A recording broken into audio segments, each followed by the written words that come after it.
Good morning বন্ধুরা, শুভ সকাল। একটা নতুন ব্লগ নিয়ে নতুনভাবে হাজির হয়ে গেলাম। আজকে হচ্ছে শুক্রবার। তো আজকে সকালে ছেলে খেলতে যাবে, তার জন্যে তো উঠে পড়তেই হয়। তো এখন ঘড়িতে 5টা 15। সবে মাত্র চাটা করে এনে ওকে দিলাম, আর আমরা একটু পরে খাবো। তারপরে ও টয়লেটে যাবে, ওয়াশরুমে। তো চলুন আজকে এটা দিয়েই ব্লগটা শুরু করলাম। আশা করি আপনারা সকলেই ভালো আছেন। আপনাদের ভালোবাসা ও আশীর্বাদে আমরা ঠিকঠাক আছি।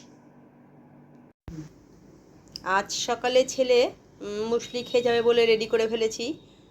খেলে ফিরেছে, একটু রেস্ট নিচ্ছে, তারপরে খেয়েই ও স্নানে যাবে। আজকে সকালে ছেলেকে জলখাবারে মানে দুপুরবেলা ও টিফিন নিয়ে দিয়ে দিচ্ছি। রুটি ডিমের কারি করে দিয়েছি, আর হচ্ছে আলু আর ওই ডাল দিয়ে তরকারি করেছি, যেটা ওর ক্ষেত্রে খুব ভালো খাওয়া। আজকে সকালে আমার হাজব্যান্ডকে দিয়ে দেবো রুটি আর তরকারি, আর মিষ্টি আছে ফ্রিজ থেকে দিয়ে দেবো। এই দিয়ে সকালে টিফিনটা দিয়ে দেবো। আজকে লাঞ্চ নিয়ে চলে এলাম, কারণ হাজব্যান্ড বেরোবে। ভাত তো করেছি, বাটা মাছের ঝাল সর্ষে দিয়ে করেছি, আর করেছি কি আর পেঁপে আলুর তরকারি ছোলা দিয়ে করেছি, চাটনি করেছি। এই দিয়ে আজকে দুপুরের লাঞ্চটা হয়ে যাবে। এটা দেখছেন নৈহাটির ওই পারে কীরকম জল দেখুন বেড়ে গেছে, যেটি দিয়ে দেখতে পাওয়া যাচ্ছে। তো বললাম না দুদিন আগে এখানে প্রচুর জল বেড়ে গেছে। এবার গঙ্গাটাকে দেখুন কি অবস্থা, একদম জল থই থই করছে। এটা যখন আমার ছেলে আজকে নৈহাটি দিয়ে ফিরেছে, তখন ও তুলেছে মাকে দেখানোর জন্য, আমাকে দেখানোর জন্য তুলে নিয়ে এসছে। কিন্তু আমি যখন দেখি সেটা আপনাদের দেখানোর চেষ্টা করি। দেখুন না, গঙ্গাটা পুরো টইটুম্বু জলে ভরে গেছে। মানে যেভাবে জল ছেড়েছে তাতে যে ওইটা দেখা যাচ্ছে, জুবলি ব্রিজ দেখা যাচ্ছে, পুরো জলে জলেময়। বেশ একটু আলাদা রকম জিনিস দেখতে পাওয়া যাচ্ছে। আর দেখেও বলছিল আজকে অন্যদের তুলনায় আজকে গঙ্গাটাকে দেখে মা বেশ ভয় লাগছে। ভয় লাগাটাই স্বাভাবিক, এতটাই জল বেড়ে গেছে, দু কুল ছাপিয়ে গেছে কিন্তু গঙ্গাটা, দেখতেই পাচ্ছেন। তার মধ্যে এই এক কচুরিপানা, যেটা ভয়ঙ্কর, যার মধ্যে বিষাক্ত বিষাক্ত সাপ থাকে। আমার নিজের দেখা, আমি এর আগের দিনও আপনাদের বলেছি। আজকে আমার হাজব্যান্ড অফিস থেকে ফেরার সময় একটু মুড়ি মাখা নিয়ে এসছে, আর একটা ফিশ ফ্রাই নিয়ে এসছে। তুমি তো বললে মুড়ি খাবে। হ্যাঁ, একটু মুড়ি মাখা ইচ্ছা করছিল আমার। তো আজকে ও এদিক দিয়ে ফিরেছে, তাকা দিকে। আজ শিয়ালদা দিয়ে ফিরেছিস, প্রচণ্ড কষ্ট পেয়েছিস না? আমিও শিয়ালদা দিই। হ্যাঁ, ও শিয়ালদা, দুজনেই শিয়ালদা দিয়ে ফিরেছে। এদিকের ট্রেনের অবস্থা প্রচুর। বুদ্ধদেবের ইয়ের জন্য রাস্তাঘাট তো সব বন্ধ থাকবে, ওই জন্য। আর সারাপুলিতে তোমার ট্রেনে বাবা আসানসোল ধরেছিল, আর আমি ধরেছিলাম কি বলে রানাঘাট। এক সময় ঢুকলাম। আচ্ছা আচ্ছা, ঠিক আছে, খেয়ে নাও। চলে এলাম চা নিয়ে। মুড়ি খাওয়া হয়ে গেছে, তবে আজকে মুড়িটা দারুণ সুন্দর হয়েছিল, তাই না বাবু? একদম দারুণ হয়েছিল মুড়িটা। চলুন চাটা হয়ে যা খাওয়া, তারপরে আসবো কথা বলতে। মুড়ি খেতে বেশি ভালো লাগছে।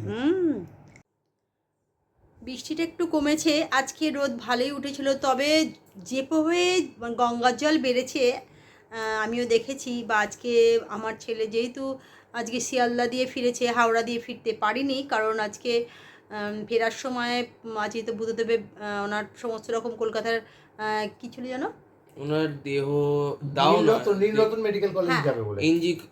আরজি কর নীলরতন মেডিকেল কলেজ। যাক, 2টো থেকে আমাদের 4টে অবধি সমস্ত বাস বন্ধ ছিল। মৌলালি থেকে পুরো রাস্তাঘাট সব বন্ধ ছিল। 2টো থেকে 4টে অবধি। তা ওই জন্যে ও আজকে হাওড়া দিয়ে আর ফেরেনি, শিয়ালদা দিয়ে ফিরেছে।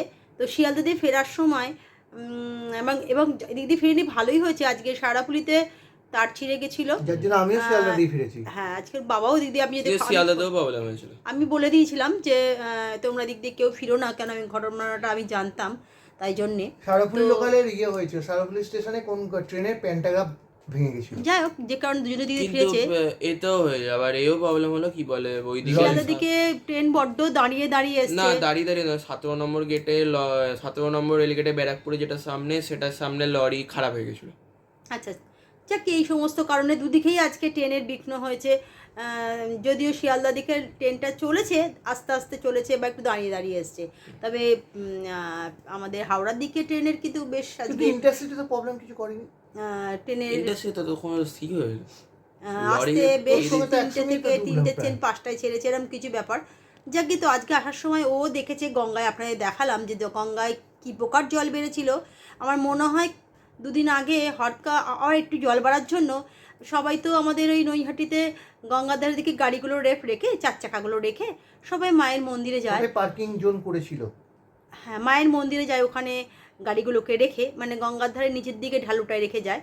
কিন্তু হঠাৎ এতটা জল বেড়ে যাবে মানে যাদের গাড়ি তারা নিজেরাও বুঝতে পারেনি, মানে হঠাৎ তাতে গাড়িগুলো পুরো ডুবে গেছে এবং সবাই মিলে তো গাড়িগুলো তোলার চেষ্টা করেছেন এবং ওখানকার মেয়র মানে নৈহাটির মেয়র তিনিও চলে এসেছিলেন, এসে গাড়িগুলোকে তোলার জন্য চেষ্টা করছিলেন যে এত দামি দামি গাড়িগুলো হঠাৎ, হ্যাঁ পৌরপ্রধান, ওখানে মেয়র মানেই তো পৌরপ্রধান, তা উনিও চলে এসেছিলেন, এসে উনিও হাত লাগিয়েছিলেন। পৌরপ্রধান নয়, কর্পোরেশন নয়, তাহলে মিউনিসিপ্যালিটি। হ্যাঁ, মিউনিসিপ্যালিটি যিনি চেয়ারম্যান হ্যাঁ। মিউনিসিপ্যালিটি যিনি চেয়ারম্যান নৈহাটি, উনিও কিন্তু ভুল হয়ে গেছে, নৈহাটির মিউনিসিপ্যালিটি চেয়ারম্যান যিনি, তিনি কিন্তু এই কাজে হাত লাগিয়েছিলেন। তো সেই জন্য এখনও নদী মানে আমাদের গঙ্গার জল যে প্রকারে বেড়ে আছে, যে আজকেও দেখিয়েছে, আপনাদের দেখিয়েছি আমি যে আর নৈহাটির ঘাট পাগুলো নিচু চুচুড়ার থেকে ওখানে বেশি জলটা মানে উঁচু হয়ে মানে লেভেলটা রাইজ হয়ে গেছে। ভাসমান জেটিটা যেন মনে হচ্ছে অনেকটা উঁচু হয়ে গেছে। হ্যাঁ, অনেকটা জলটা বেড়ে গেছে না, তো ওইদিকে লেভেলের সমান সমান হয়ে গেছে ভাসমান। ওই দিকের মানে পাড়গুলো একটু নিচু আছে এই পাড়ের থেকে, যে কোনো কারণে ভাসমান জেটিটা চুচুড়ার পাড়ের থেকে হয়ে গেছে, হুগলির দিকের পাড়ের থেকে ওই দিকের উত্তর 24 পরগনার পাড়গুলো একটু নিচু আছে একটু হলেও। তো ঠিক আছে, চলুন আজকে তো দুজনেই বাবা ছেলে এই দিক দিয়ে ফিরেছে, মানে নৈহাটি হয়ে ফিরেছে। এই জল দেখে আমার ভয় লেগেছিল ভাই। হ্যাঁ, জল দেখে বাবারও ভয় লেগেছে, ছেলেও বলছিল মা জলটা যেন কিরকম দেখতে লাগছে। দেখাতে ইচ্ছে হচ্ছিল। যাকে আমি জলে অত পাই না, তো ভয় পাই, কারণ যেভাবে জল ছাড়ছে তাতে তো প্রচুর জল বাড়ছে গঙ্গায়, তো দেখছি আর তেমনি কচুরিপানা ভেসে ভেসে যাচ্ছে, ওটাই মানে আমার কাছে কচুরিপানার তলায় যে কি আমি কয়েকবার গেছি, কত বলো, তাদের সব বাড়িতে জল ঢুকে গেছে। হ্যাঁ, প্রচুর বাড়িতে ক্ষতি হয়েছে, প্রচুর লোকের বাড়িতে জল ঢুকে গেছে, অনেকে হ্যাঁ গ্রামে অনেক বাড়িতে ক্ষতি হয়েছে, তো এটা একটা খুবই খারাপ। খানাকুলের তো একদম প্রচুর জল হয়ে গেছে, তো চলুন জল ছাড়ার জন্য। তো চলুন আজকে এইটুকুনি কথা বলে এবারে যাব ডিনারে যাব। তো ডিনারে আজকে যেহেতু ও ভাত খায় না বলে ওর জন্য আমি সকালে খেতে পারে না, দুপুরে খেতে পারে না বলেই রাত্রিবেলা ডিনারে ওকে আমি চেষ্টা করি একটু চিকেন আর একটু ভাত দেওয়ার। তো চলুন সেটাই করেছি, আপনাদের দেখাবো। চলে এলাম রাতের ডিনার নিয়ে। তো আজকে ডিনারে যেটা করেছি সেটা দেখাবো, তার আগে বলি যে ও সকালে চলে যায় মুসলি খেয়ে, তারপরে রুটি নিয়ে চলে যায়, ভাত ওর একদম খাওয়া হয় না, তাই রাতের বেলা হলেও এক মুঠো করে ও ভাত খাবে আর একটা রুটি খাবে। ভাতটা এক বাটি ভাত খাবে আর একটা কি দুটো রুটি খাবে, তাই তো? তো তার জন্য রুটি নাও খেতে পারে, ঠিক আছে চলুন সেটা যেটা ও ভালো বুঝবে সেটা করবে। তবে আমি যেটা করেছি সেটা আজকেও আমি চিকেনের আলু দিয়ে ঝোল করেছি, কারণ একটু শরীরে চিকেনটাও যাওয়া দরকার।